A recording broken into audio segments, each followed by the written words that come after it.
E já vamos direto a Brasília fazer conexão com o Rodrigo Orengo, de volta aqui com a gente, falando desses bastidores turbulentos em Brasília, especialmente sobre a expectativa aí de uma decisão de Moraes em relação à situação de Bolsonaro, né, Orengo? Bem-vindo de volta. Valeu, Adriana, vamos falar contigo. Boa tarde a todos. Expectativa muito grande aqui em Brasília, Adriana, de uma resposta, primeiro, com um embasamento técnico para a defesa, que faz questionamentos, e de uma dúvida que surgiu, inclusive pela defesa e para juristas. O que pode e o que não pode a partir da cautelar de Alexandre de Moraes. Bom, o presidente pode ou não dar entrevistas. Se essas entrevistas forem transmitidas ao vivo, o que acontece?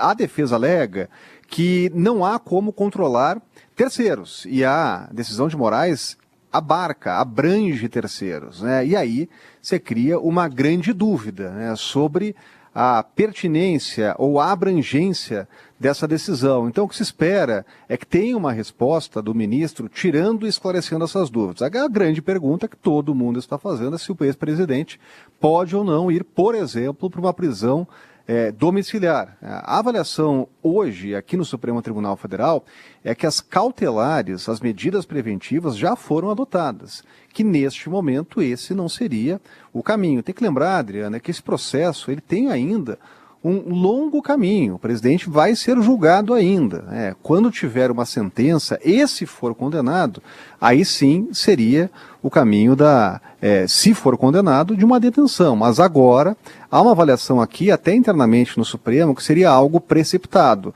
Ainda mais depois da manifestação da defesa de respeito às decisões do Supremo Tribunal Federal. Hoje mesmo, o ex-presidente foi convidado lá para um ato, para uma manifestação que foi organizada pelos partidos que apoiam o ex-presidente Jair Bolsonaro, pelo PL, mas optou por não fazer uma manifestação pública. Disse apenas que não poderia falar para respeitar lá justamente a decisão do Supremo Tribunal Federal, né? Mas é claro que há um clima de tensão e expectativa da resposta de Alexandre de Moraes para tirar dúvidas que muita gente tem, não só apoiadores do ex-presidente, mas também juristas e advogados que transitam aqui nos tribunais superiores na capital federal, viu, Adriana?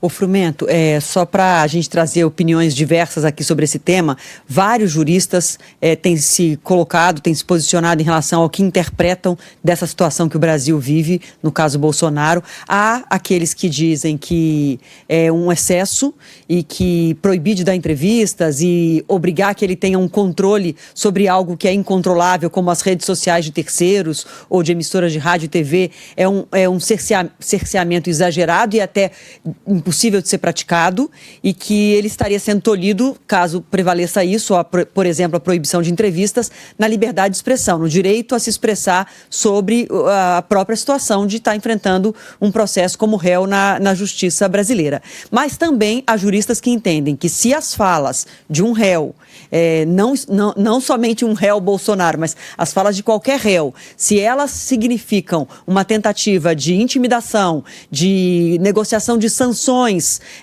até fora do Brasil, como é o caso, contra ministros da Suprema Corte, contra o próprio país, se essas falas, essas entrevistas são usadas para esse fim, que é intimidar e atrapalhar o curso do processo na justiça, aí sim, esses juristas consideram que não é um excesso, que a justiça pode sim criar mais entraves, enfim, mais restrições a Bolsonaro, determinar isso, porque ele poderia estar usando as falas justamente para intimidar a justiça. Então, há interpretações dos dois lados e não há um prazo para que Alexandre de Moraes se posicione, se vai acatar as explicações da defesa de Bolsonaro e quais os detalhamentos ele vai dar sobre o alcance das restritivas já impostas, né? E sabe, Adriana, que tem nesse momento até uma avaliação de que seria oportuno que a decisão fosse tomada pelo colegiado da primeira turma, ou seja, o próprio ministro levar aos colegas, né? A gente sabe que já tem uma divergência aberta, uma dissonância que é importante, do ministro Luiz Fux, que foi contra as medidas, inclusive tornozeleira eletrônica, medidas cautelares contra o ex-presidente Jair Bolsonaro. Então, uma decisão tão importante como essa, envolvendo um ex-presidente da República, seria até oportuno levar para os colegas, os 5 colegas da primeira turma. Mas isso é algo que cabe, segundo o regimento, ao próprio ministro Alexandre de Moraes. Ele pode responder, deve responder, inclusive, individualmente, e depois encaminhar esse processo para os colegas lá da primeira turma. Rodrigo Orengo, direto de Brasília, conosco. Obrigado, viu, Orengo? Boa volta ao trabalho. Até amanhã. Obrigado, Orengo. Valeu, um abraço.